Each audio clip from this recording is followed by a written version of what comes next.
What's good, YouTube? Andre Reyes back with another video, and I am 3 weeks out from my FUE hair transplant in Istanbul, Turkey. The clinic I chose was Asli Tarcan.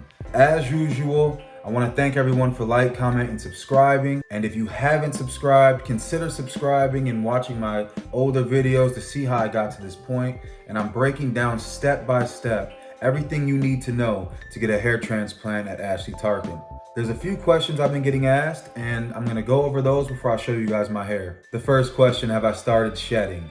Yes, unfortunately. I mean, once you get the scabs off and your hair starts to look good, you gotta remember the next step in the process is to get worse before you get better. So with every wash, I've been seeing more and more hair falling out. Just understand, as long as you're not bleeding, you're not losing grafts, and it's a part of the process. Another question, can I wear a hat? Now, I know a lot of people that I've researched, they wear hats right after they get the surgery done. And the clinic they go to will give them like a loose bucket hat and they put it carefully over their head. Use that to get through the airport. Me personally, the first time I wore a hat was on day 20.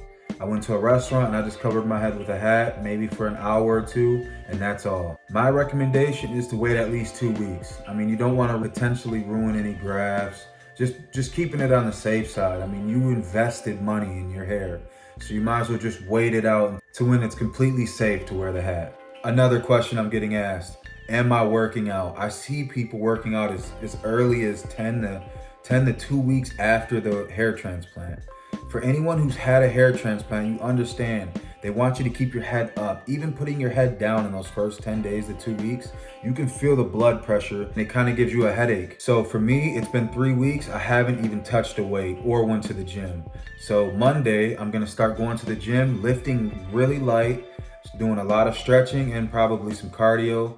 And then when I get to that 1 month mark, that's when I'll start slowly getting into lifting heavier. Another question. As far as sleeping, the first 2 weeks I was on an incline with the airplane pillow. After 2 weeks, I stopped sleeping on the incline and I just had the airplane pillow. Now that I'm at 3 weeks, I'm gonna stop using the airplane pillow. The reason why I kept using it is because of the temple points. I didn't want to be laying on them for long hours at a time. With that said, I'm gonna show you guys my hair. You're gonna see that the shedding has happened. It is getting lighter. You can see more red on the scalp and red in the donor area. A lot of people that I've seen on YouTube, their donor area and their recipient area is red for 2 to 3 months, maybe sometimes even 4 months after the hair transplant.